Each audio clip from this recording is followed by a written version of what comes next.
Check. Yeah.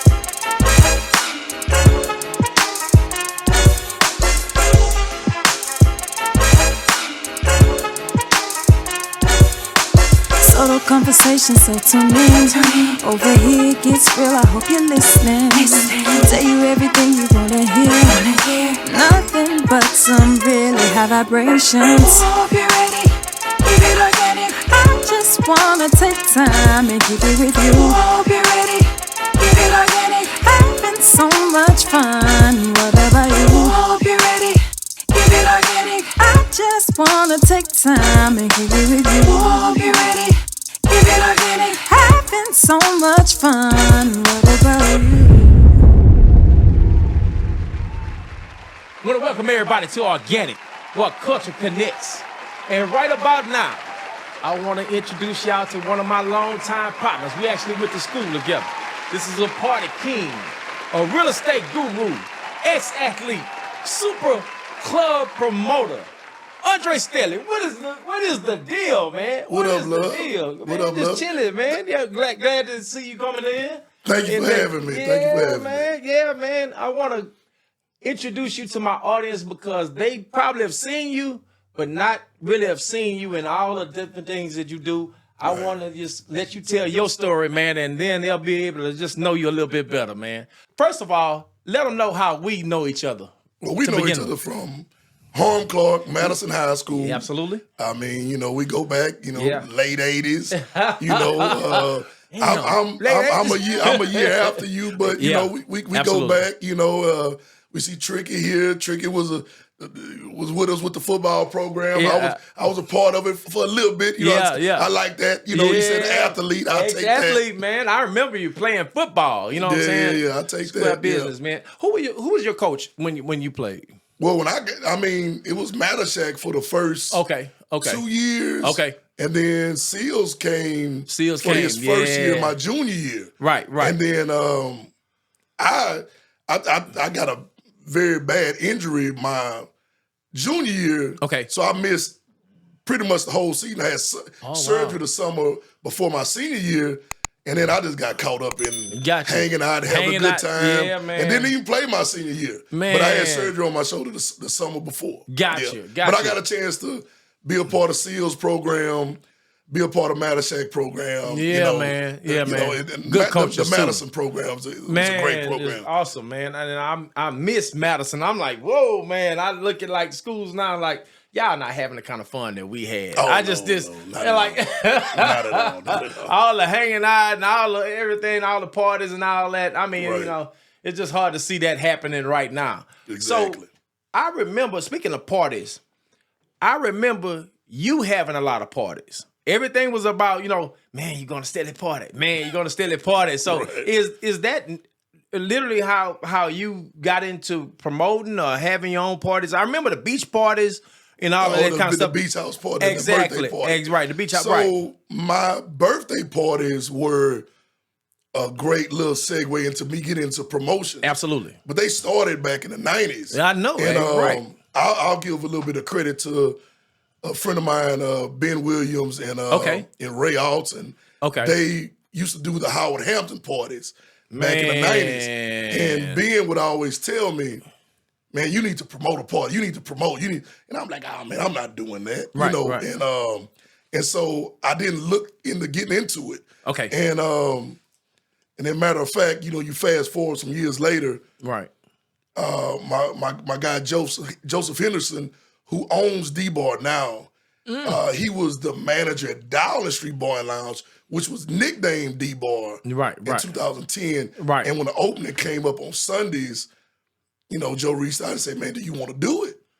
And, you know, I went ahead and jumped on it. Right. Now, it was a little hesitation at first because they had somebody involved that I didn't really care to deal with at the time. At the time, but right. when that person kind of ducked away, I kind of came around. Door wide open And I for was you. wide open. And I mean, I'm not going to say any names, but Yeah, absolutely.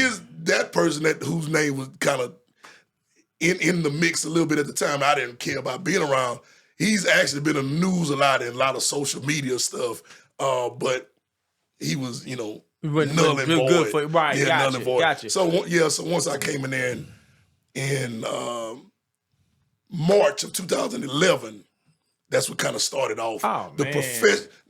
But the homecoming Right. really kicked off my professional promoting career, Got which you. was homecoming of 2010. Got you. The year before, And actually. then, the year before. Yeah, right. And then I jumped on D-Bar in March of 11. Gotcha. Because I want to actually get to the homecomings at Madison, but I first want to talk about, so you pretty much learned on the job with the promoting. Pretty Kinda, so sorta, yeah. kinda, sorta, It wasn't yeah. like you got your game right. Now I'm gonna start promoting. You kind of jumped in there and just learned as you went along. Of course, so to speak. It was a little bit of that, a little bit of years of doing great birthday parties. Right. Other little sets, you got it honestly. Yes, I organically. Organically, It's literally. like for the name. So yes, you know, indeed. so it Pun intended. was real. It was real organic. That in the early goings, that I had great. Birthday parties in the '90s, and then me and Jesse Kemper, we did some parties together. Okay. Shout out Jesse. Jesse, then Malin Wesley. Shout out Malin. We did our 40th birthday party together at Belvedere. Okay. It was a day party. Okay. And that's what really kind of took a lot of things off, even though D-Ball was already going on. Right. And my little stake somewhat in the city had already been going on with the homegrown people. Gotcha. I've always seemed like I've known a lot of people in Houston. Yes, indeid, man. Different ways. People ask me, how you know so many people? I went to summer school every year. Right. And I was always a talkative person. I'm a friendly person. Exactly. And you can remember back in the 90s where it was a put down sometimes. Somebody would say, oh, that's a friendly end. That's a friendly. Yeah. I was that friendly guy. I don't mind. Yeah, absolutely. I don't care. Yeah, I didn't get disrespected. So it opened the doors up for me knowing a lot of people. Yeah. Networking. And then, Sean was on here not too long ago. Right. Sean Gay. But me and Stephen Gay, we've been tight as Shout out Stephen Gay, absolutely. Since middle school. Yeah. And started riding motorcycles in middle school. Yeah. We would do events together with MOB and Right.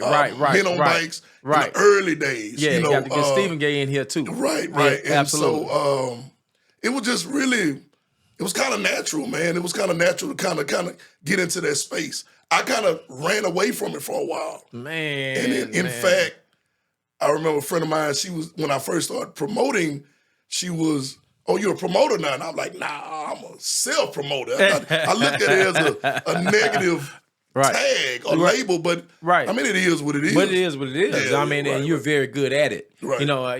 That made me, you inspired me to kind of get into it and get into parties a little bit too. I'm like, man, I would love to do that because I know a lot of people, like you say, you know what I'm saying? And then that networking. And your name, Harvey, is like gold in and Harm Clark is diamond. It's gold, man, even more than gold. So I always that. give you your love on that, and no pun intended on love. Right. But yeah, so it's a natural thing. A lot of people to kind of matriculate into that phase. Yes, indeed, or man. You can if you like to. Absolutely, and I want to. I got some some irons in the fire right now as we speak. But now I want to go ahead and reach out to the actual the Madison, the homecoming. How did that just jump off? So there was a homecoming before me. Absolutely. And so I never take credit for homecoming. I used to DJ them back in the day. So they were night moods prior to 2010. And in fact, they were. My first couple years, it was still a night moods. Okay. So I had this idea, if you're from Houston and you went to school in HISD, you know that everybody doesn't have to go to school in their home community. Right. Especially if you went to school in the hood. So, you could be, you go to Bel Air, Lamar, HP, wherever you want to go. Right. So I'm like, hey man, this needs to be opened up to Harm Clark. Absolutely. And so I came to Daryl. Okay. Daryl was working with everybody at Daryl Crawford, y'all. Daryl Crawford. Absolutely. Give Daryl his respect, the mayor. The mayor, Harm Clark, got to show it to every him. now and then somebody tries to give me that tag of the mayor. I'm like, me too. No, y'all don't know Daryl Crawford. That's Daryl. I'll be the ambassador or something. Exactly. But, so I came to Daryl after the 2009 homecoming party. Right. which was a great party. Right. I mean, you know, a few hundred people would come. Absolutely. And I came to him with this idea. He went to the Duran's dad, who owned Night Moods. Absolutely. And presented it to him. He came back and said, yeah, we can do it. And the first year, 700 people. Well, 692 on the clicker. Yeah. That's 700. 700. Yeah, that's 700. So the next year, right. the same thing. And 2013, I can't remember for sure if we did it or we didn't do it. But those first couple years, for sure, we had 700, and we brought back a lot of people who didn't go to Madison. Right. But they were from the Clark. They from the Clark. Or not just didn't, you know, live in the Clark, but their grandparents may have lived in, their aunts and uncles. They spent the summers here. So many it was people, for man. all of them. Absolutely. And it's still for all of them. Right. And that's why, you know, it's the annual Harm, Clark, and Madison Alumni Reunion. Yeah, it's a reunion, Come on man. back, It is everybody. truly a reunion, I mean, man. you know, the foundation is Madison. Right. But it's Harm Clark. It's Harm Clark for sure. Because I know so many people from the Clark that didn't go to Madison. They went to Sharpstown. They went to Bel Air. Right. They went to Lamar. Right. You know, it's so many different people, man, and I love it to death because they claim us, we claim them. Exactly. You know, it gets to a point where it's not even about the school once we all together. You know what I'm saying? If we in the Clark, it's going down. And that's how we get down. Yeah, and it's all love. Yeah, it's all love, and man. I explain to people who not familiar with the Clark. Right. We're a community made up of a bunch of neighborhoods. Right. I'm Windsor Village. Right. You know what I'm saying? Right. But we're a bunch of neighborhoods. We come together. Absolutely. We love one another and we hang out. And it's good to come together. You know, do that once a year. I'm Meredith Manor. So, you know, exactly. Right. Exactly. As we speak, you know, we Meredith Manor. Yeah. GI, we got Brentwood. The Plaza. The Plaza, we got the Cracks, we got Krogerville. I got go on and on, exactly. you know. And the Manor. Alameda Manor. So you gotta give everybody credit, you know. And we all come and every neighborhood has contributed to the success of Harm Clark or the success of Madison. Right. Absolutely. You know, Sean was here. Yeah. You know, Sean Gay was here, and he spoke about Windsor Village Park. Right. You know, as a kid growing up in Windsor Village, I mean, I saw Smitty and Brian Terry them work at the pool. Yeah, man. You know, and people talk about the slab game, and I saw... And you know, some people kind of question if it was a Cutlass or a Regal. Right. Whatever it was. Right. I seen it go from gray to blue. Yeah. I seen the peanut butter. I saw that when we watched it. And, you know, Windsor Village Park was such a, in the 80s, man, it was such a great place to be. Absolutely. And like I say, me and Steve, you know, we rode motorcycles to get her through the neighborhood young and just it was so many athletes there, you know. It was so many. Yeah. Olympic athletes. Yeah, Kirk Baptiste. Right. There was a lot that they even go to, come through Windsor Village, but just would go there to play ball. To go hoop. Yeah, go hoop. Yeah, that was the place to hoop. The two main parks in Harm Clark. That park was like a gym. Yeah, the two main parks in Harm Clark was Windsor Village for hooping. Yep. And the Plaza. And the Plaza. They go hoop in the Plaza. Yeah, and then you go to the Olympic pool. Go to the Olympic pool in Townwood. It was... The Clark was a great place, man. Absolutely. I mean, it still is. You know, I never. I mean, it was just a great place to grow up. Right. You know, and just like you, my family, we came from Third Ward. Right. You know, we moved to Harm Clark when I was 2. Exactly. Okay. And I was 12. But I can't claim Third Ward. I won't claim Harm Clark till the day I die. Absolutely. But I still. You know, I'm still representative of Third Ward. I'm with CSU. Yeah, lived in Third Ward a lot in my life, but you know, Harm Clark has been a great place, man. There's been a bunch of great people here, and you done some great things. You and Big Mello really kind of helped to put the Clark on the map. You know, so you know.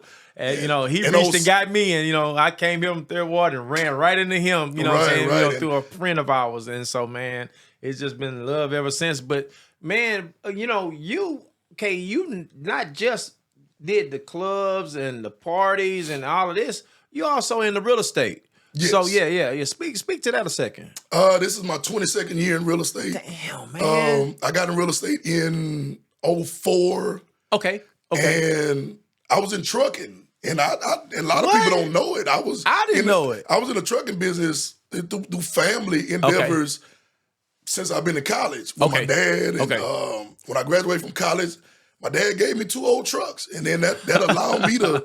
I started my business. I got my own authority, and I ran my own authority until 2016, 2015. Damn, I didn't know that. And, but I got into trucking. I mean, in the real estate, it was almost like I was going to have to jump into the truck and be a driver.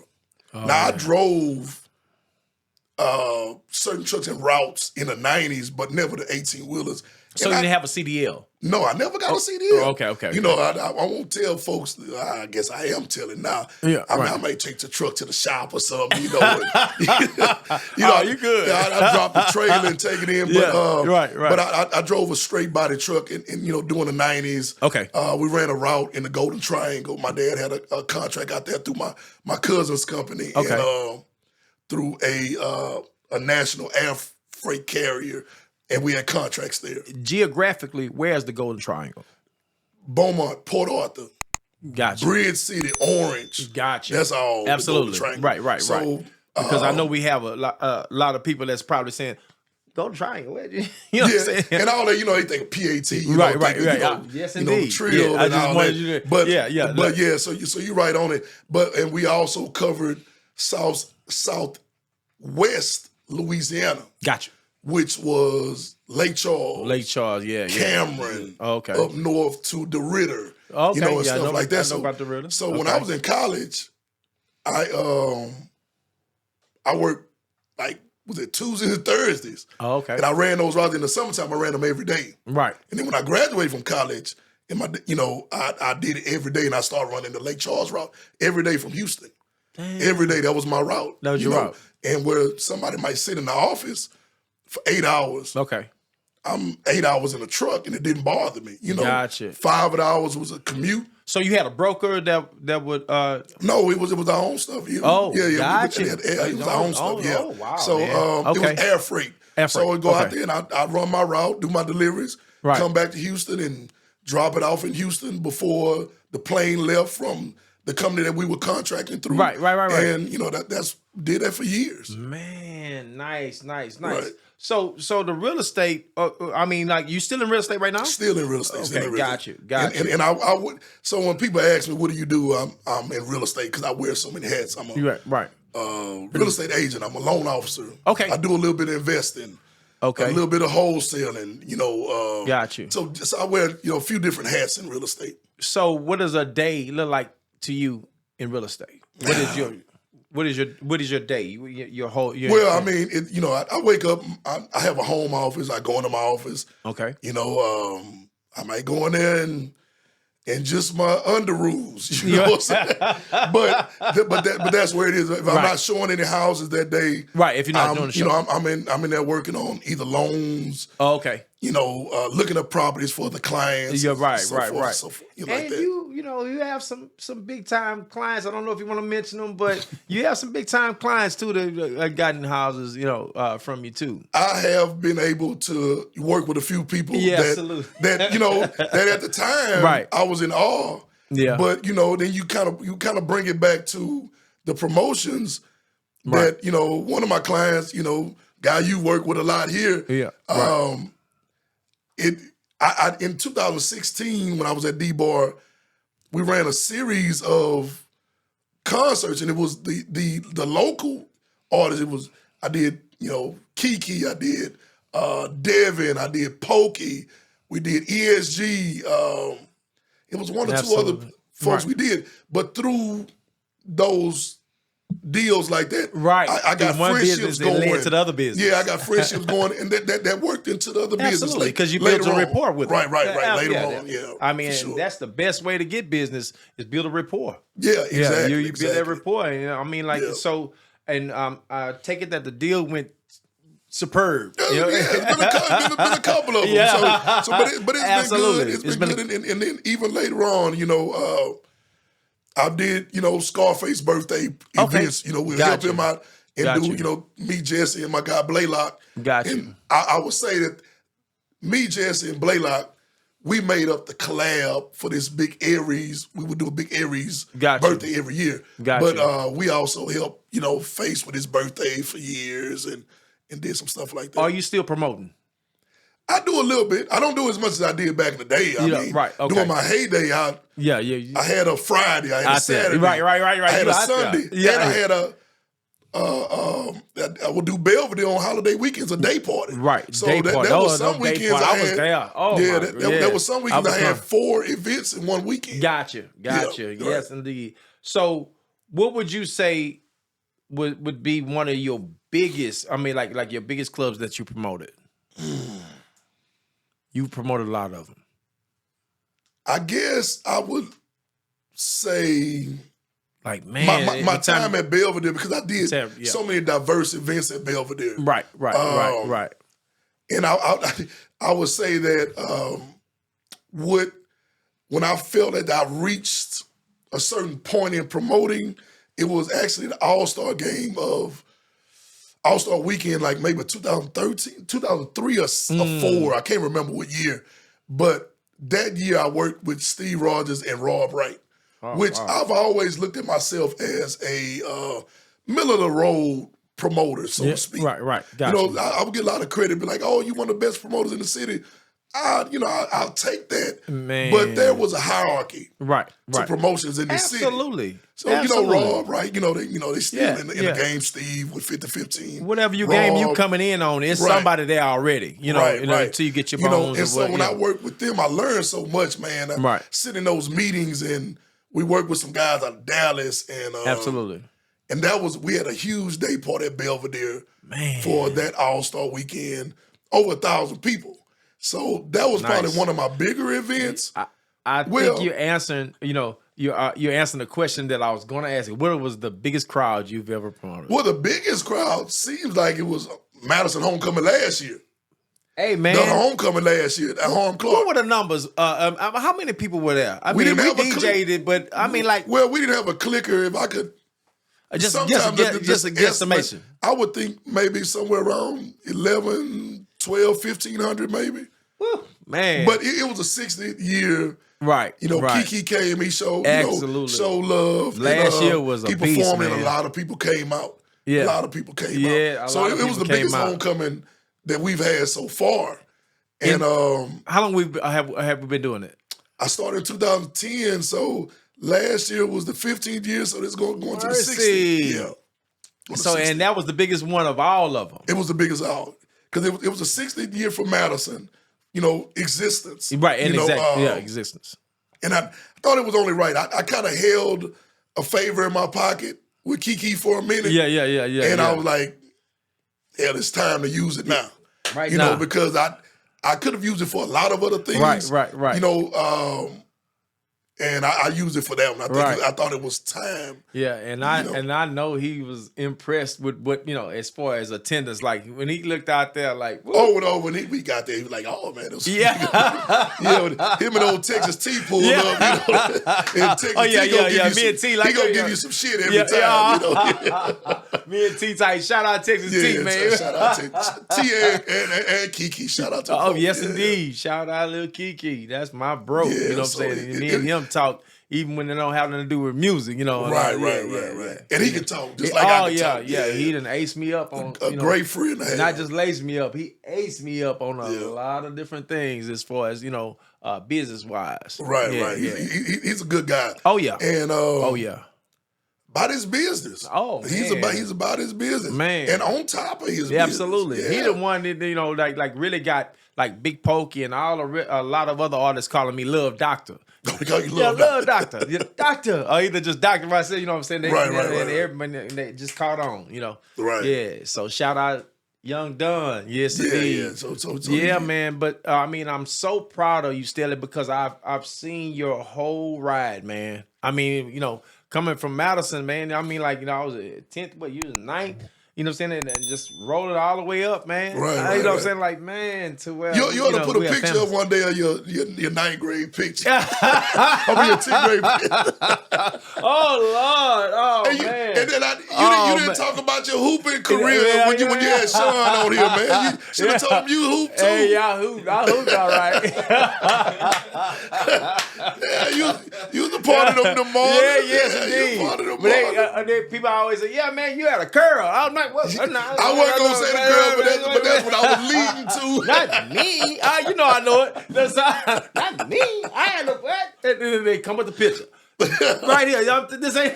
I got all four of my yearbooks. So if somebody want to, extort you, I can bring up something. Gosh, man. Oh my gosh, man. Yeah, I hoop for Coach Blair. Yeah. Oh man, And Coach Blair was my offensive line coach. Oh really? Yeah. Man. Me and Coach Blair had a love-hate relationship, but I love Coach Blair. Man, how could you not? He getting your ass. Oh man, and then we still got pops back then. Yeah, you know what I'm saying? I had two paddles broke on me. Exactly. No, 3. Damn, man. Mr. Hudson chipped a paddle. Coach Blair broke Coach Davis' paddle on me. Oh wow! I was sleeping in Coach Davis' class, and he went because Coach Blair was a drafting teacher. Right. And they were in an industrial building. Yeah. And he told somebody to go down there while I was asleep. Oh man! I woke up to a tap on my shoulder with the paddle, and it was Coach Blair. He just said, "Come on." Oh, took me out there in the hall. He wore me out. Yes, indeed. Coach Seals wore me out. Coach Dilber one wore thing me about out. that, suspensions and being expelled was almost zero, man. I mean, because you would get them pops going back to class. I remember when Coach Blair, he used to have on his chalkboard, draw 2 circles. You know what I'm saying? And you put your hand on, and it had ASS, ask me no questions. I'm like, oh Lord, right? Yeah, man. So you put up there, you come out that circle, you get another one. I'm like, oh, yeah, School man. is missing that. Schools are missing that. Yeah, that's why you have so many people out here going crazy, man. Because these kids know that you can't do them nothing. Right, exactly. And so they gonna keep bucking. And so I'm like, man, y'all don't know, man. I used to get whoopings there. Then one when I get back for him, don't embarrass me. Embarrassment whooping. Like, what is that?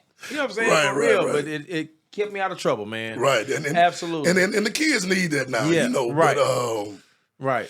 They wouldn't agree, but no, they wouldn't agree at all. They call it, man. They what 911?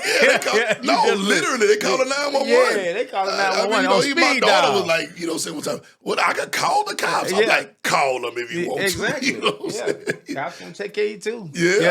Exactly. So yeah, man. But I mean, like I said, I'm so proud of what you have going on, and what I want to ask you is what I ask a lot of people. What's next for Andre Stelly? Oh, what's next? I mean, that's a hard question to answer. I haven't really looked to take on any new ventures. I mean, small here and there. That's why I jumped into the investment world, in real estate, right. Just maybe wearing a couple more jackets in real estate. Oh, gotcha. Okay.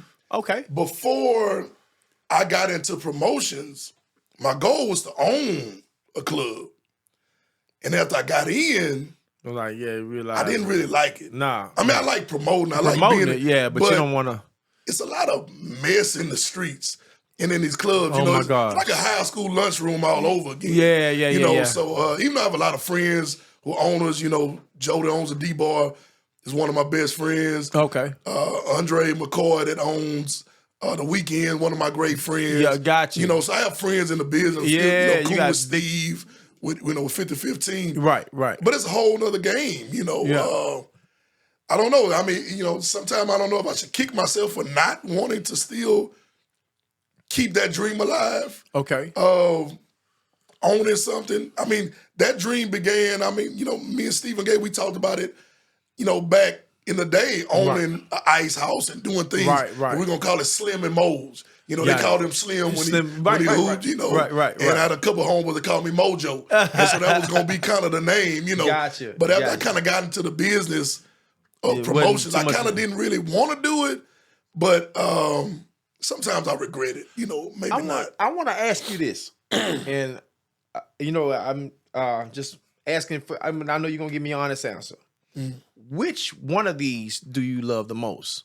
Is it the promoting the clubs, or is it the real estate? Or are they both like your kids? You don't have a favorite. You just you love both of them. I mean, to be 100% honest, I'm a person that doesn't look for resistance in life. I like, I want the. I'm not gonna say I want the easy road. Yeah, but I want the road that's not really pulling me in opposite directions. Right. At this age, right. it would be real estate. It'd be real estate. It would be real estate at this age. Is it because it's more lucrative, or is it because it's just a little bit easier to operate?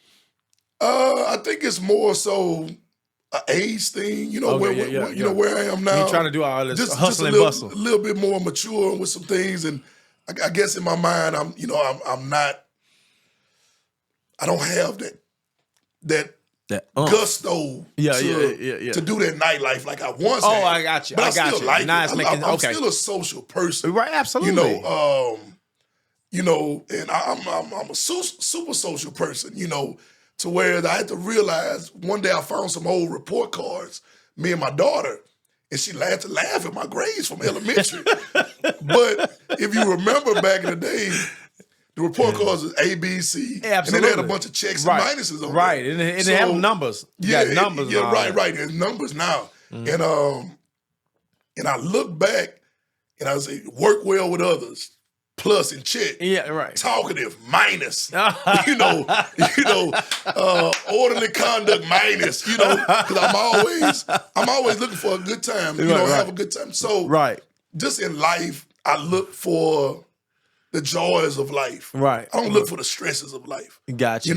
Gotcha. But success, sometimes stress comes with success. Exactly. And you can't always choose the easiest route. Right. And so that's something I have to continue to learn. I know that to be a fact. I know that to be a fact. Right. I was rapping before I was doing tracks. Right. And so I was, I just wanted to be a rapper, man. The only reason that I ended up doing the tracks and getting, getting Crazy C to teach me was because I used to think producers was just some of the weakest. I used to be mad at them because they would do my tracks. I didn't know that. Oh, you have to pay them. Right.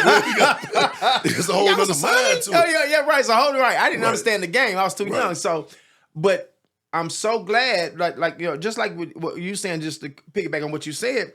My tracks, once I started doing them, they took off even more so than the rapping. And then that's what actually took care of me. And that's what started paying me. Yeah. I started wanting money for it. I want money for these. I started learning the money game. Right. You know what I'm saying? So that ended up taking care of me. But I didn't know producers get paid. That was kind of how the party game thing was. Right. When Ben them would tell me in the 90s, hey man, you should do parties. I wasn't thinking about the money part. Right. I was thinking about the fun part. Exactly. I want to go to the party and have fun. I don't want to take care of any business. Yeah, right. And then when you get into the game, you see, I can make a few dollars. Yeah. And then originally I was like, I can do this and it can help my real estate career because I can meet people and do this and do that. Right.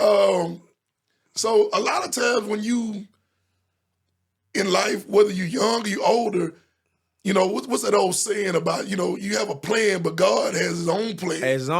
You can get out here and say, I'm going to do this and do that. No. And then things fall in your lap that you never expected. Exactly. I never expected to be in the promotion game. Right.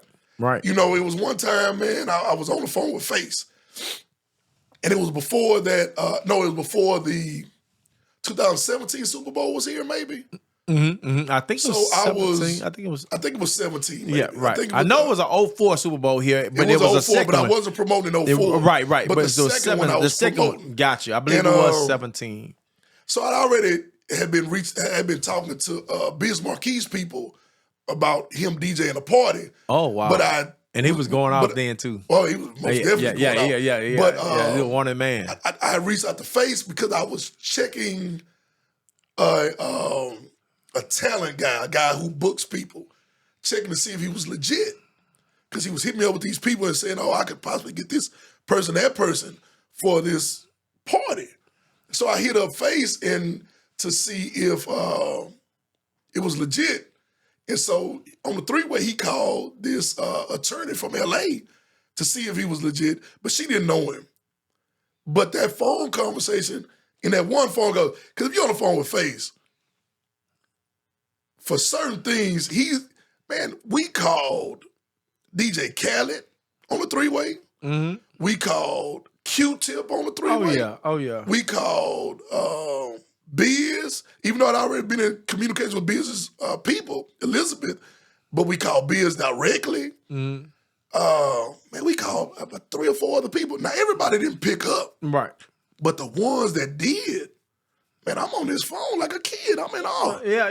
Man, Right. Yeah, talked to Q-Tip for 30 minutes. Oh, wow, man. Oh, that's what's up. Even man. though I didn't get a chance to talk to DJ Khaled, but Right. I heard his answering machine. Yeah, that was right. So it was kind of like, man, Yeah. I was impressed with myself at that moment, even though it was with help of Face. Right, but you got these people cats on the that I'm line. meeting, I got a chance The to networking meet. is crazy. The networking is crazy. Man, it's crazy. The networking is definitely Absolutely, crazy. man. So, yeah. So it was a great run. I mean, I'm not saying I'm 100% done because I still do my birthday parties with Jesse and Blaylock, and we do that every year. Yeah. And we've been doing it 50-15 the last few years. Got you. Yeah, and they be nice. I be there. Oh, yeah, I have concerts with it and everything. Now, I don't know, what's going to go on this year, but to be in those spaces and be able to associate with these different people, gotcha. I never saw myself being there, and it's been a great ride. It's been a great ride. Man. Real estate, too, has been a great ride. Real estate. So looking back over your whole entire career, man, I just want to tell you, man, job well done. I know you're still doing it.